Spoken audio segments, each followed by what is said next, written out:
licensed games are notorious for being really bad, but sometimes there are pretty good ones. Cars the video game is definitely no exception whatsoever. Yeah, that's right, I'm doing another review on Cars. You may be asking why.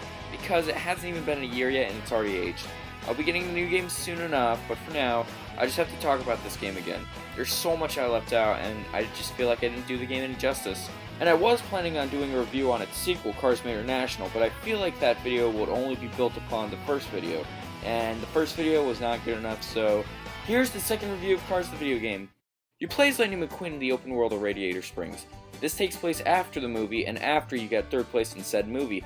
So Lightning needs to get back into the Piston Cup, but he can't do that without training for trophies in Radiator Springs.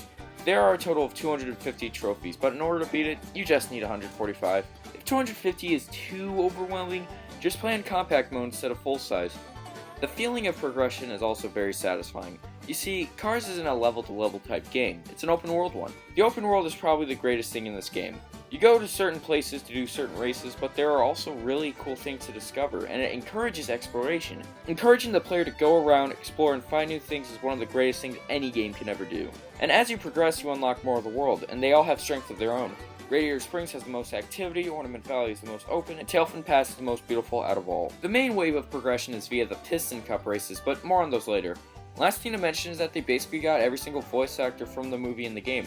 Owen Wilson, Larry the Cable Guy, Bonnie Hunt, Paul Newman, etc. While later games didn't have all of them, like some of the characters being replaced with other guys, it's still awesome to see all the cast in one game. The cars in this game are also equipped with a pretty solid moveset. You have the basics like acceleration and drifting and braking and etc. But you also have tilting, which allows you to make really sharp turns, but it also reduces your speed quite a bit, so you need to be more strategic with this one. Also there's jumping. It can be used to jump over fences, but it's also extremely fun to go off ramps and send yourself into freaking orbit with it. There's also a boosting mechanic, which you unlock more and more as you progress, and it gives more depth to an already great moveset. One mechanic I never really found myself doing is the E-brake, but it's only there if you really need it. Last and definitely not least is the backwards driving, which is the most egotistical thing anybody can do during a race. It's like the Sonic Brawl ton of racing games, although the physics in this game can be pretty wacky at times.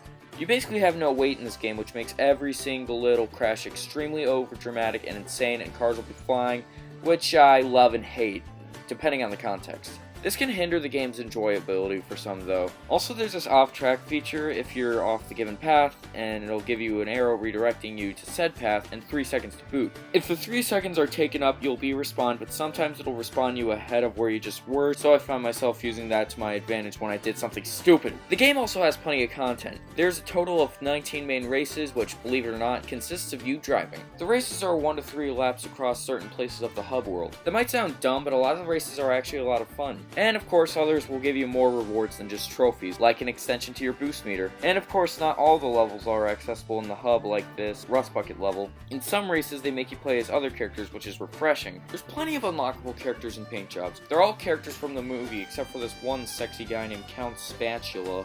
So to say this game has content would be an understatement.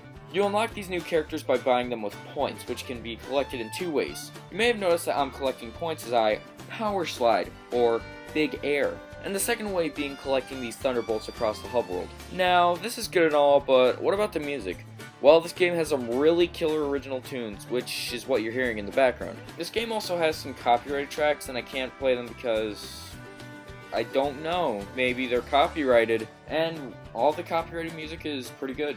Nothing groundbreaking, but it's fun to listen to on a Thursday afternoon. And of course, multiplayer is fun, but I do have problems with it. This applies in the GameCube version specifically, as far as I'm aware. From what I remember, I never really had any issues with this on the Wii version, but yeah. First of all, minor nitpick, but they made the boost tank a solid shade of red, which is kind of strange, but whatever. Also, you can't play as Monster McQueen or Count Spatula during multiplayer, which, I mean, I don't mind that too much because their handling is trash. Not to mention you can only play as Daryl Cartrip and the King in Piston Cup races, which makes no sense at all when that wasn't really an issue with other versions. The cherry on the crab cake is that you can't even go through all the stages in multiplayer. Why? Is it the tiny discs? So multiplayer is lacking in the GameCube department, even though Double Dash seems to do it just fine. In multiplayer and arcade mode, I found myself playing as this black and gold color of Ramon. I am officially a black and gold Ramon main, and nobody else is taking that title from me.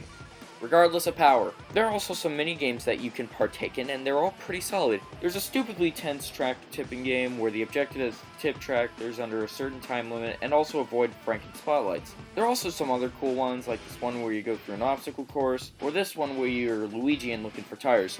My favorite one is this one where you play as sheriff and you basically just chase down a bunch of speeders. Last and probably least are the Piston Cup races, which is the division of the 5 chapters. There's solid races and all, but they're nowhere near as fun as the road races. They're halftime events where you basically need to repair McQueen, which, like the off-road timer, I found myself getting ahead of other racers by just doing it. This game was absolutely solid, and is one of my favorite racing games of all time, both for sentimental reasons and just pure enjoyment. I even 100% of this version because it was just so fun. But if you don't know which version to get, just get the Xbox 360 or computer version.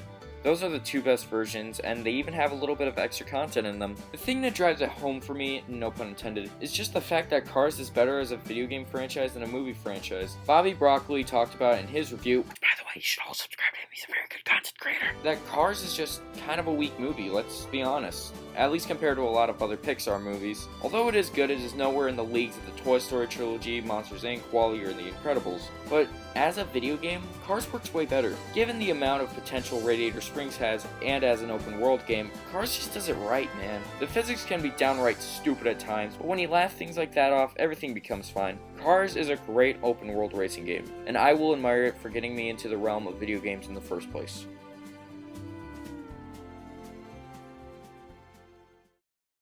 Okay, we'll talk about Mater National and Race Around another day. But for now, I feel like I have some crossing to do. See you guys then.